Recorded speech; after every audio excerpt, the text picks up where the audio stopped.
인사이트를 찾아드립니다. 통찰을 연결합니다. 최고의 페이지. 오, 반갑습니다. 반갑습니다.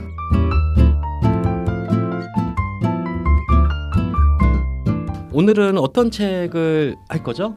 오늘은 최초의 질문이라는 책으로 이병헌 소장님이. 네. 근데 저희 소개 안 하나요? 아 맞다, 소개부터 해야죠. 소개요? 죄송합니다. 뭐 패스하죠 뭐 하루. 그래도 하시죠. 그래도 하죠.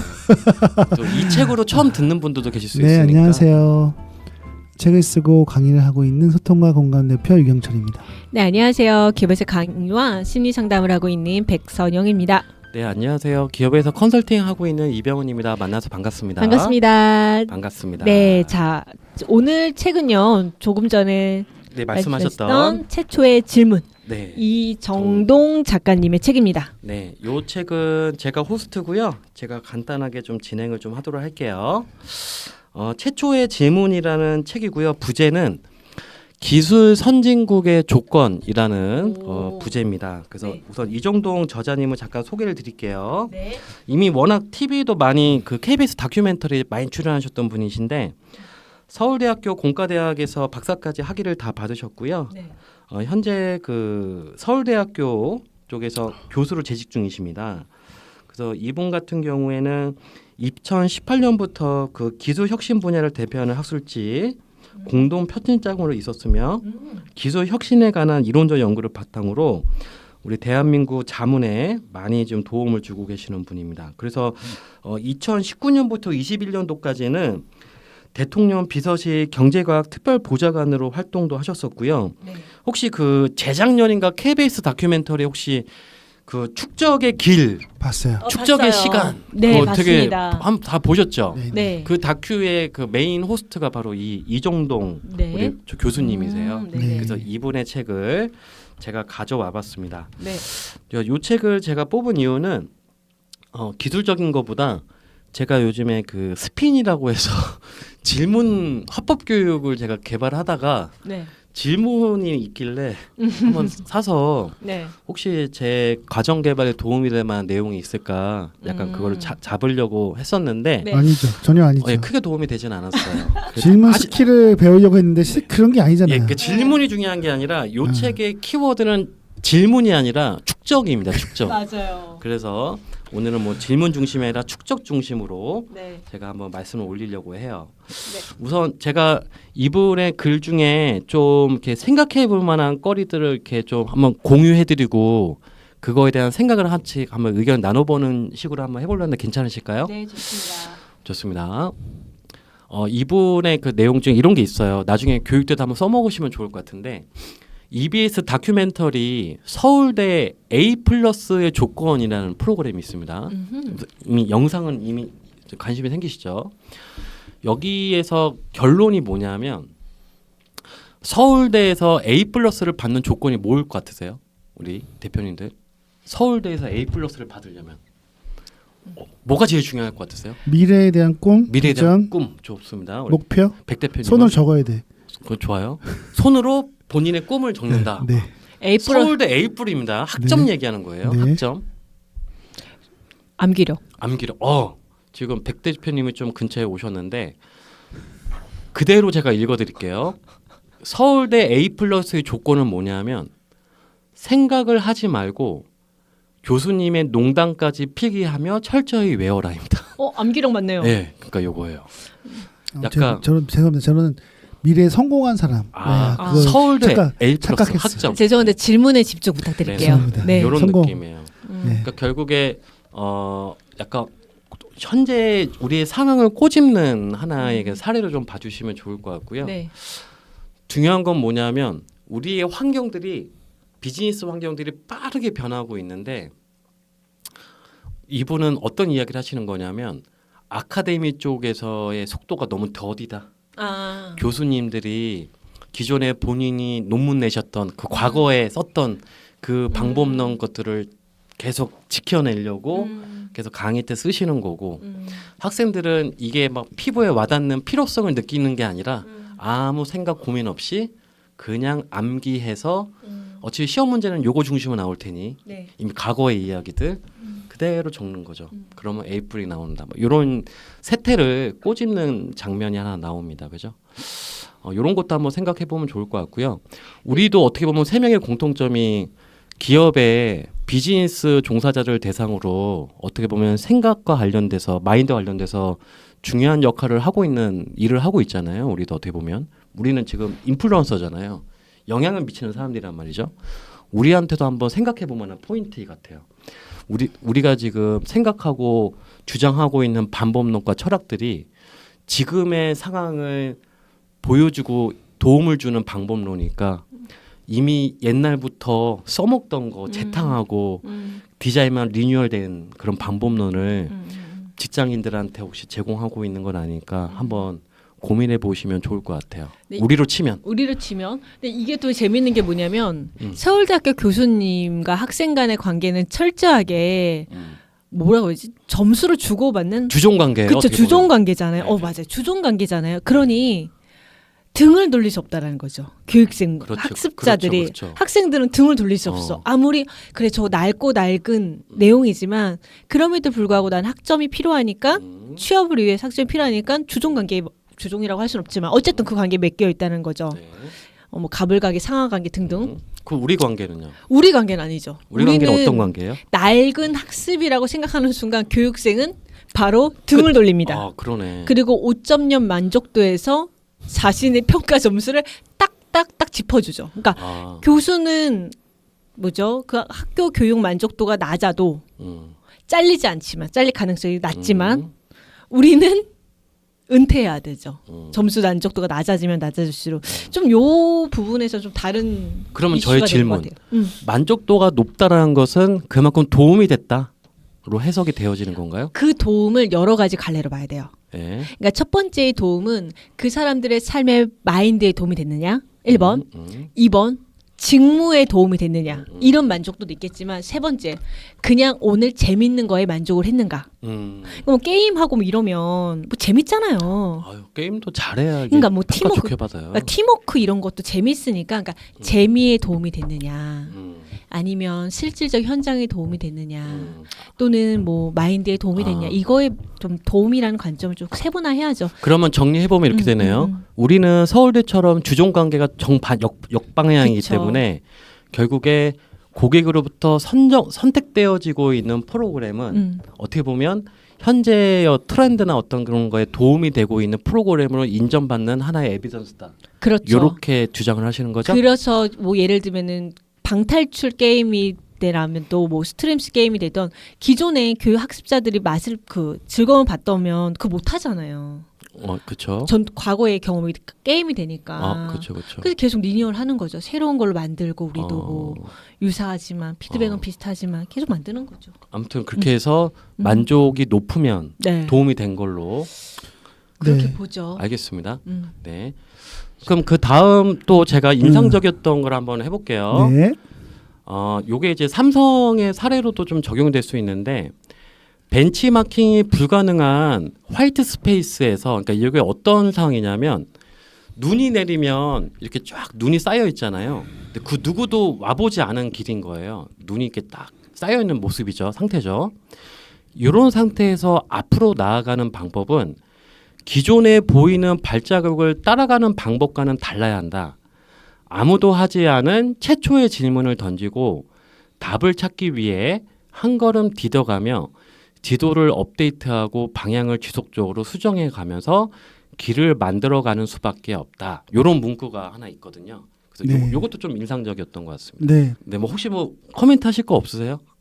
그거는 저는 충분히 이해했어요. 그래요? 네. 좋습니다. 그렇게 해야 된다고 생각해요. 그러면 이런 건데 남들이 가는 발자국을 따라가는 게 안정적일 수 있는데 지금 이 저자 이종동님은 아무도 가지 않은 길을 이제 가야 되는 방법을 묘사하고 있거든요.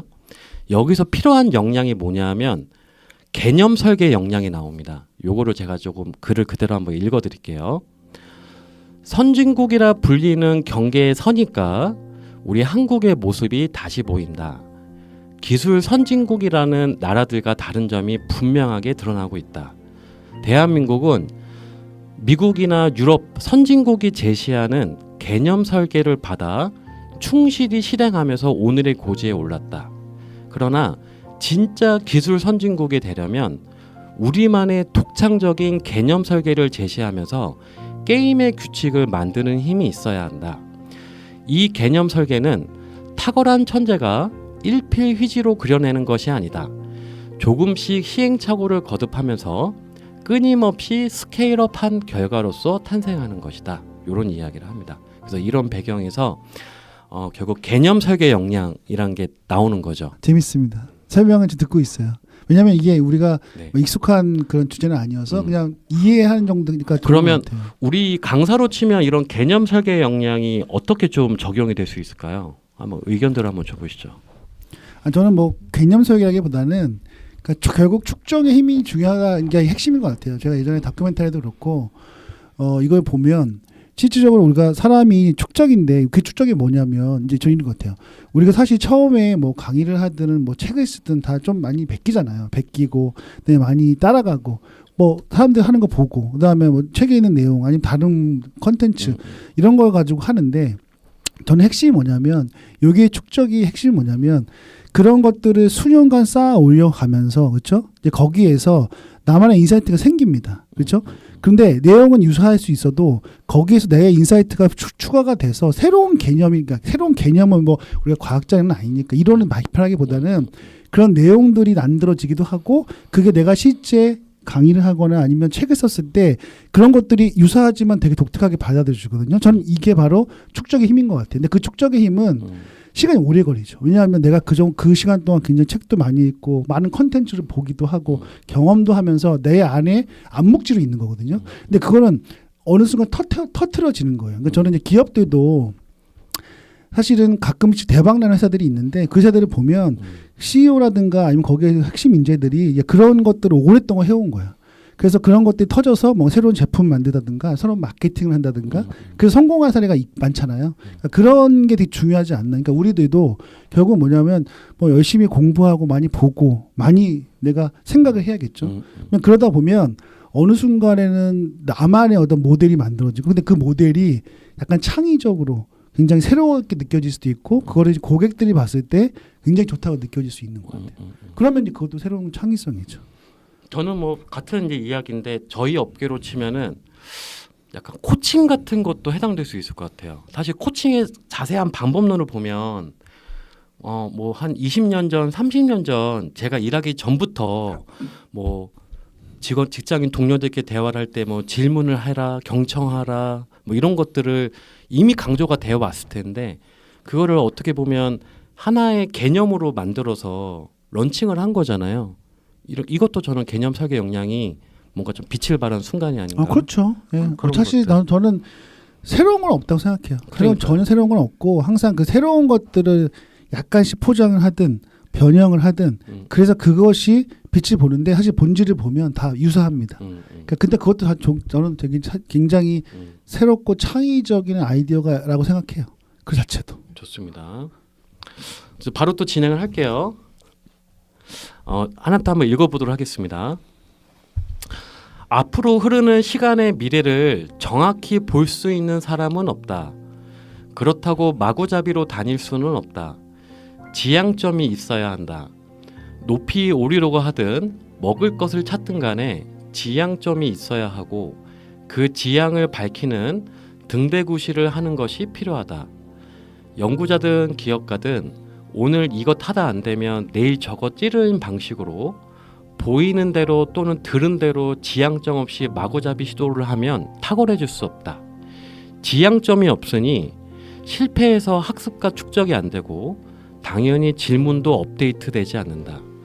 최초의 질문이라는 지향점이 있으면 오늘 비록 성과가 없고 실패했어도 방향을 수정할 교훈을 얻지만 지향점이 없으면 실패하는 순간에 뭔가를 배우려기는커녕 핑계만 대고 짐 싸서 뜰 생각부터 하게 된다. 뭐 이런 문장도 있습니다. 너무 좋은 말이네요. 그죠. 결국에 그래서 지향점을 세워야 된다는 거거든요. 그러면 우리 이병헌 소장의 지향점은 뭡니까? 저는 그 유랑도 대표님이랑 그 자격증 딸 때 요걸 다 각자 그렸잖아요. 네. 한 페이지 기억나세요? 네. 우리 다 한 걸로 알고 있는데 기억합니다. 저는 뭐냐면 2030년도까지 기업들에게 인사이트를 제공하는 프로바이더가 저의 지향점입니다. 예. 네. 딱 한 문장으로 저는 이렇게 정리를 해놨어요. 혹시 좋네요. 혹시 또 두 분도 한번 여쭤볼까요? 비슷해요. 어떤 지역? 우리 다 이거 했잖아요. 근데 저는 이렇게 생각해요. 그 방향은 다 비슷할 것 같고 모든 강사가 똑같을 것 같아요. 그런 거는. 왜냐하면 뭐 당연히 인사이트 제공하고 선한 영향력을 주는 거고 그런 것 같은데, 근데 기본적으로는 그 방향을 어떻게 이제 쪼개가지고 세부적으로 가느냐가 더 중요한 것 같아요. 어떤 방식으로 가느냐. 예를 들어서 뭐 책을 내는 것도 인사이트를 주는 거고 강의를 하는 것도 인사이트 주는 거고 컨설팅을 하는 것도 인사이트 주는 거고 그렇잖아요. 그러니까 이제 되게 좋은 말인데 막연하잖아요, 되게. 근데 막연한데 구체적으로 어떻게 하는 것들을 이제 우리가 또 세부적으로 미시적으로 하잖아요, 그렇죠? 그래서 그런 것들을 작성해 나가는데 뭐 저의 지향점은 결국 그런 걸 통해서 내가 행복해지는 거죠. 똑같습니다. 결국 똑같아요. 근데 저의 행복도 굉장히 밸런스가 맞는다. 그러니까 그래서 이거 있잖아요. 선한 영역을 줬는데 나는 불행해. 그건 아니잖아요. 그러니까 그런 것들을 주고 뭐 선한 영향력, 그다음에 뭐 인플런, 뭐 영향력, 그다음에 또 뭐 인사이트, 통찰, 그렇죠? 아니면 지식, 뭐 기술, 뭐 이런 모든 것들을 다 포함되는 건데 그런 걸 주면서 저는 저의 행복의 가치, 밸런스를 맞춰가는 그런 게 저는 하나 더 추가된 어떻게 보면 지향점이라고 얘기할 수 있어요. 더 다양하시네요. 저는 한 개였는데. 이게 더 복잡해지게 나이를 먹어갈수록 더 많은 그런 것들이 생기긴 합니다. 좋습니다. 제가 또 계속 진행을 할까요? 네, 하나 정도만 더 하고 이제 마무리 할까요? 네, 하나 정도 더 좀 인상적이었던 거를. 좋습니다. 네. 이 책의 제목이 최초의 질문이잖아요. 네. 그러면 최초의 질문을 애초에 잘해야 된다는 이야기를 하세요. 이 저자님이. 예를 한번 들어볼게요. 그 인텔이 이 메모리 칩을 설계해서 이제 벤처 회사로 시작할 때가 1968년이었거든요. 네. 이때 창업자 중에 한 명이 로버트 노이스였는데 이 사람의 주요 고객사 중에 하나가 일본의 그 코지마 요시오 대표였어요. 비지컴이라는 회사인데 이 회사 대표가 가장 그 지금 가려웠던 지점이 뭐냐면 전자계산기를 만드는데 칩이 너무 많이 들어가니까 단가가 너무 올라가는 거예요. 그래서 요 인텔의 그 로버트 노이스한테 무슨 질문을 하냐면 되게 그 당시에는 엉뚱하게 느껴질 수 있는 질문을 하나 하거든요. 저장, 논리 연산, 제어를 한 번에 같이 수행할 수 있는 칩을 만들 수 있나요? 라는 질문을 해요. 근데 이게 이 당시에는 진짜 말 같지도 않은 질문이었는데 이거를 로버트 노이스가 되게 진지하게 받아요. 그래서 그거를 연구 개발을 되게 합니다. 한 5년에서 6년 정도. 그래서 이거 개발을 완료를 해버려요. 이 질문에 답을 해준 거죠. 요게 나중에 최초의 그 컴퓨터인 인텔 4004를 완성하는데 핵심적인 부품이 되거든요. 그러니까 중앙 처리 장치가 되는 거예요. 이게. 그래서 지금 보통 우리가 인텔 하면은 인텔 인사이드 요 마크 기억나시죠? 전 세계에 공급되는 모든 컴퓨터에는 인텔 인사이드가 붙어 있었던 순간들이 있었거든요. 시기가 있었거든요. 다 인텔 인사이드예요. 이게 바로 이런 상황을 만들 수 있는 시작이 바로 요거였다. 그래서 정리하면 지금의 인텔을 만들 수 있었던 최초의 질문은 저장, 논리 연산, 제어를 한 번에 같이 수행할 수 있는 칩을 만들 수 있나요? 요 질문이 요 이정동 씨가 이야기하는 최초의 질문이 됩니다. 이런 식으로 어떤 기존의 세상에 없던 새로운 기술이나 서비스나 이런 것들을 만들기 위해서는 기존의 트렌드랑은 전혀 결이 다른 불가능하다고 생각하는 것들과 연관된 최초의 질문이 필요하다고 주장을 하세요. 그러니까 그냥 보통 그렇잖아요. 그냥 기존에 하던 거 좀 더 보태서 잘하면 되지 뭐. 이렇게 해도 살아남을 수 있거든요. 고만고만하게 그냥 조금씩. 근데 점점 세상이 바뀌고 있기 때문에 환경이 확 바뀌어버리면 한 방에 시지자가 될 수 있는 거잖아요. 그러니까 저는 그런 차원에서 이런 생각을 좀 하고 있어야 된다고 생각을 합니다. 1인 사업자들도. 네, 좋습니다. 오늘 그 축적에 대한 또 그 되게 전문가의 분의 사실은 이런 내용들을 잘 전달해 주셨고요. 네, 사실 굉장히 또 중요한 것 같아요. 뭐 흔히 얘기하면 우리 기초과학처럼 기초가 잘 축적이 되어야 사실 뭔가 폭발할 수 있는 것 같은데 그게 안 돼 있으면 사실은 뭐 나이를 먹든 연차가 쌓이든 그런 폭발이 일어나지 않는다. 네, 그런 얘기를 마무리하고 싶네요. 네, 좋습니다. 그냥 여기서 마무리하도록 하겠습니다. 네. 인사이트를 찾아갑니다. 통찰을 연결합니다. 최고의 페이지. 와, 감사합니다. 네, 감사합니다. 수고하셨습니다. 네. 다음에 뵙겠습니다. 네, 고맙습니다. 안녕히 계세요.